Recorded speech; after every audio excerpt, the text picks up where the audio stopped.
bénisse, bien-aimé, que la faveur de Dieu soit avec toi. Reçois la grâce de Dieu ce matin, reçois la faveur de Dieu ce matin.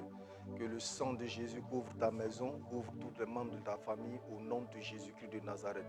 Bienvenue encore ce matin en Connexion Céleste. Nous sommes toujours dans notre grand chapitre, l'amour du prochain.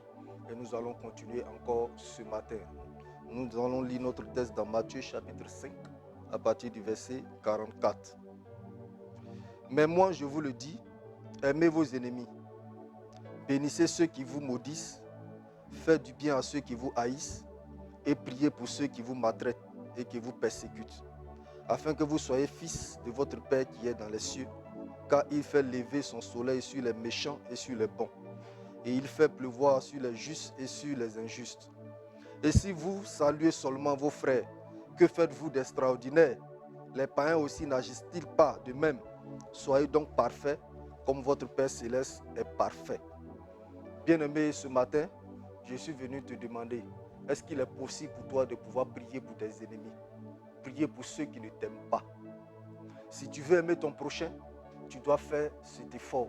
C'est un exercice que tu dois arriver à faire. Prier pour ceux qui ne t'aiment pas. Cela est très très important.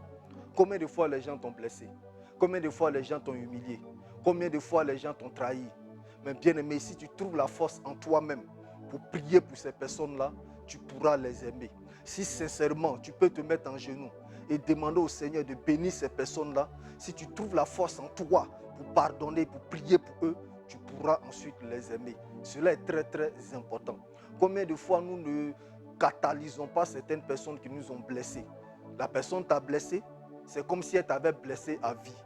Plus jamais tu ne lui adresses la parole, plus jamais tu ne pries pour elle, plus jamais tu ne passes à côté d'elle, c'est une mauvaise chose. Souviens-toi que l'amour du prochain peut t'ouvrir des portes. Donc le fait de prier pour tes ennemis bien-aimés, c'est une bonne chose et c'est une chose qui est favorable pour toi. Si tu ne le fais pas, beaucoup de choses risquent d'être fermées comme porte dans ta vie et ce n'est pas une bonne chose pour toi. C'est pourquoi faisons l'effort sur nous-mêmes de prier pour nos ennemis.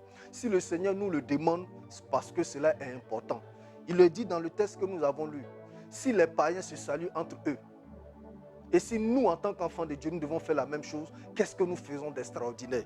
Bien-aimé, il faut comprendre que si tu arrives à prier pour tes ennemis, tu as fait un pas de géant vers l'amour du prochain.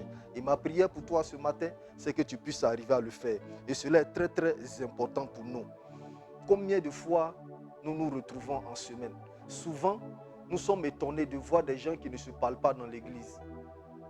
En semaine, pour toute la semaine, nous retrouvons en plus peut-être, on va dire 70 heures ou bien 72 heures.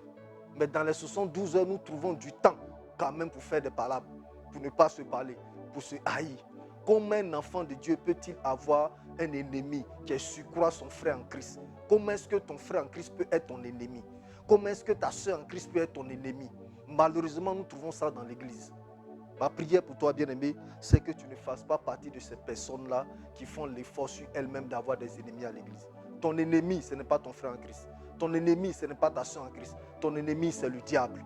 C'est lui qui est ton ennemi. C'est lui qui bloque ta vie. C'est lui qui veut t'empêcher d'évoluer. C'est lui qui veut empêcher ta promotion. C'est lui qui veut empêcher ton élévation. Donc c'est contre lui que tu dois combattre. Ce n'est pas contre ton frère, ce n'est pas contre ta soeur. C'est pourquoi fais l'effort sur toi-même, bien-aimé. Si tu arrêtes de calomnier les autres, si tu arrêtes de t'arrêter sur les blessures et que tu commences à prier pour celui qui t'a fait du tort, bien-aimé, tu vas faire un grand pas vers l'amour du prochain.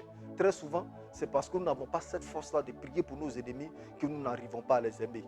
Peut-être qu'il t'a blessé parce qu'il manque de connaissances. Si tu pries pour lui, Dieu pourra toucher son cœur et il reviendra dans les bonnes conditions.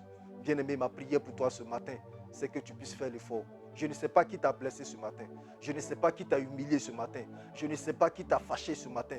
Je ne sais pas qui t'a blessé de sorte que la blessure est tellement profonde que tu n'as pas envie de parler avec cette personne. Mais ce matin, je suis là de la part de Dieu pour t'exhorter à pardonner, mais à aussi faire l'effort pour prier pour cette personne. Si tu le fais, tu auras fait un grand pas vers l'amour du prochain. Que le Seigneur t'aide. Si tu avais des difficultés à le faire, je t'exhorte à aller voir un serviteur de Dieu pour qu'il puisse t'aider afin que tu puisses entrer dans tes bénédictions. Cela est très important.